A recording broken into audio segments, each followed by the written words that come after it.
একসময় গভীর বনের মাঝে এক দরিদ্র কাঠুরে থাকত।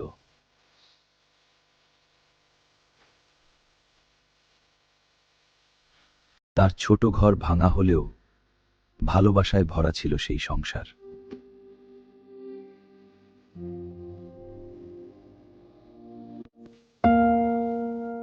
আজ ফিরতে দেরি হবে।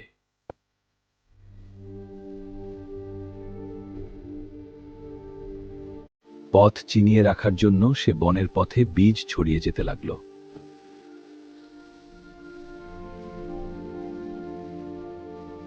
দুপুরে রিনা খাবার নিয়ে বনের দিকে রওনা দিল।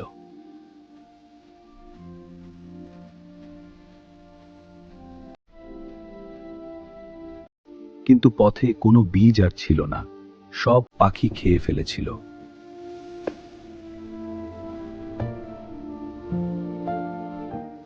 সে হারিয়ে গেল একা অন্ধকার বনের মাঝে।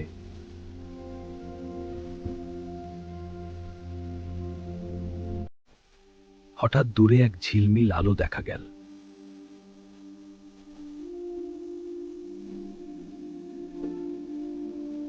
বনের মাঝে সে দেখল এক ছোট পাথরের ঘর, জানালায় সোনালি আলো জ্বলছে।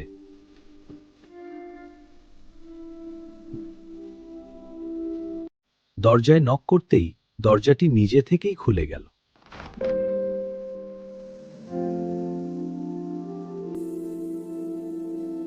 ভেতরে কাউকে দেখা গেল না, কিন্তু টেবিল ভরা ছিল খাবারে।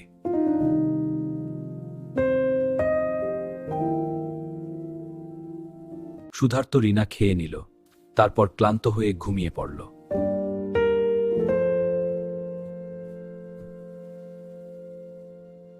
সকালে জেগে উঠে সে দেখল সে বদলে গেছে।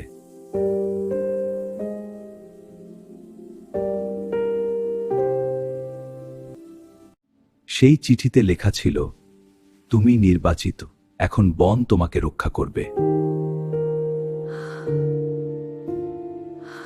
বনের আলোই যেন তাকে বাড়ির পথ দেখিয়ে দিল।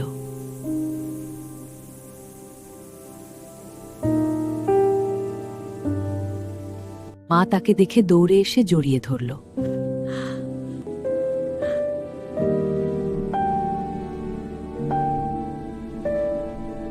রিনা কিছুই বলল না, শুধু চুপচাপ বাড়িতে ফিরে এলো।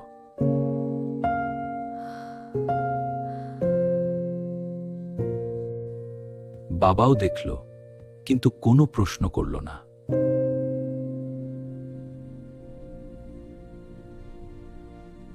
ধীরে ধীরে গ্রামের মানুষজনও তার উপস্থিতিতে বদলে যেতে লাগল।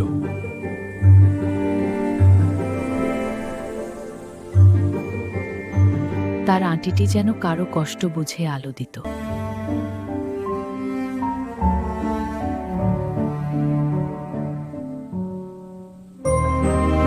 একদিন রাজদূত এলো, ঘোষণা করল রাজকন্যা নিখোঁজ।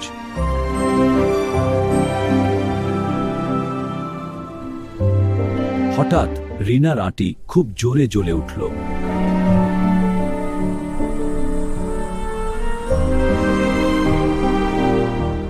আঁটিটি যেন বনের দিকেই পথ দেখাচ্ছিল।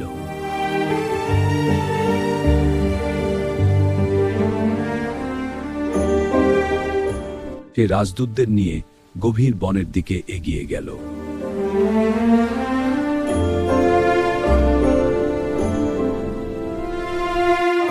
আর সেখানেই তারা খুঁজে পেল হারানো রাজকন্যাকে।